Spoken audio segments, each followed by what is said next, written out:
Hello everyone. So today I'm here with my Vanda orchid. This is kulwanee fragrance. Here is the tag.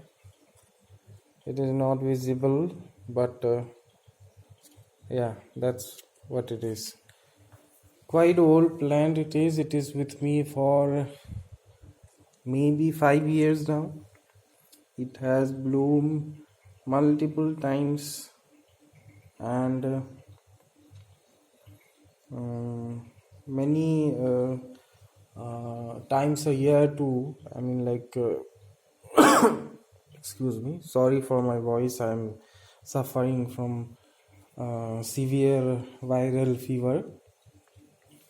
So, uh, yeah, so this one blooms 2 to 3 times a year.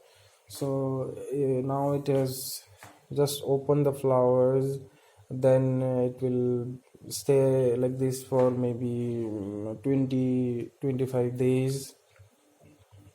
Slowly it will shed the flowers. Here few, one or two flowers yet to open fully. So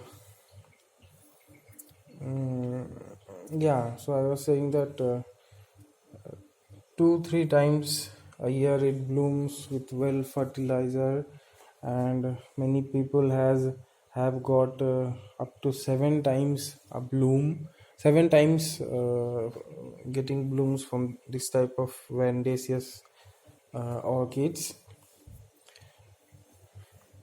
So this is a grasshopper. So this is the plant.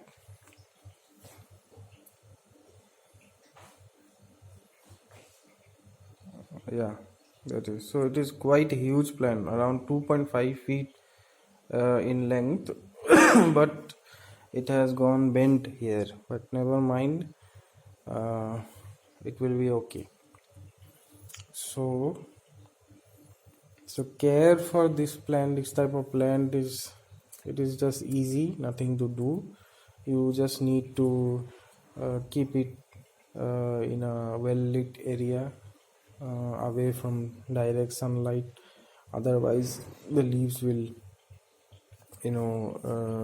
die like that, like this leaves. I don't know who kept this in direct sun, and the leaves got sunburn, and this side the leaves died.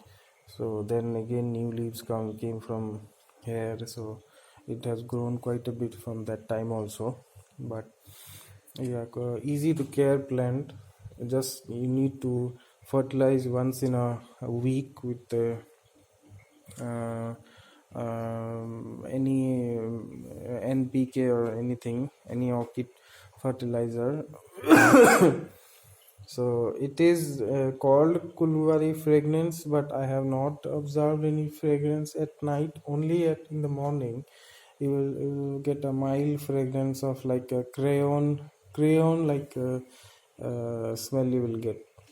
And the roots hang like these.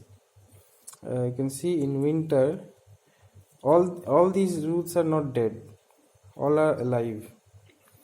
In summer they get green tips, so mostly in summer they grow by green tips, you can see. But now it is not growing any new roots, so you can't see the green tip now. All these are alive, these are not dead, all these are alive. But I will check these if they are really alive or not, or I'll trim them. But even though if I don't trim, then it is okay. And you can see the base, and sometimes what happens, from the base new shoots come, and from here also new shoots can come. So the propagation of this plant, if you cut this after blooming, of course, if you cut it at this time, uh, uh, this level, then you can keep this plant aside and here it will be alive and new shoots will come at this point, and this plant may or may not survive because it doesn't have that much of woody stem like it has, this one has. So it needs a little bit of like a little mature. When it gets, we can cut, or if it gets some roots like this, then it will be okay to cut it. But these are basically grown by seed cultures or tissue culture sort of thing, not manually propagated.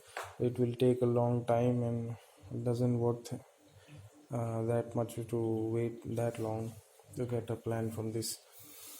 And yeah, for light needs to be bright sunlight with high humidity.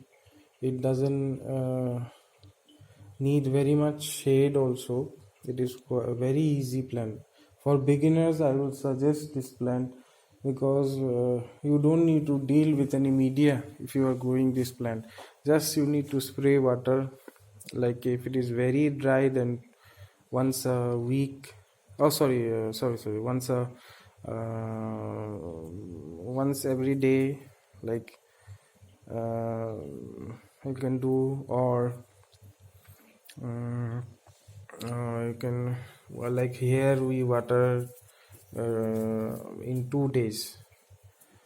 Once in 2 days we water nicely. I water through hose nicely. I rinse everything, and in winter I water less, like 3-4 days interval I do. Yeah, it is that way. It is growing nicely, and the plant may not look very beautiful, but it is okay. It is you can see the tips are okay. Yeah, a little bit dusty, but all the tips are looking fine. Doesn't have any insect or something issues. Yeah, that's all for today. I hope you liked. Please don't mind my coughing and all. Thank you so much.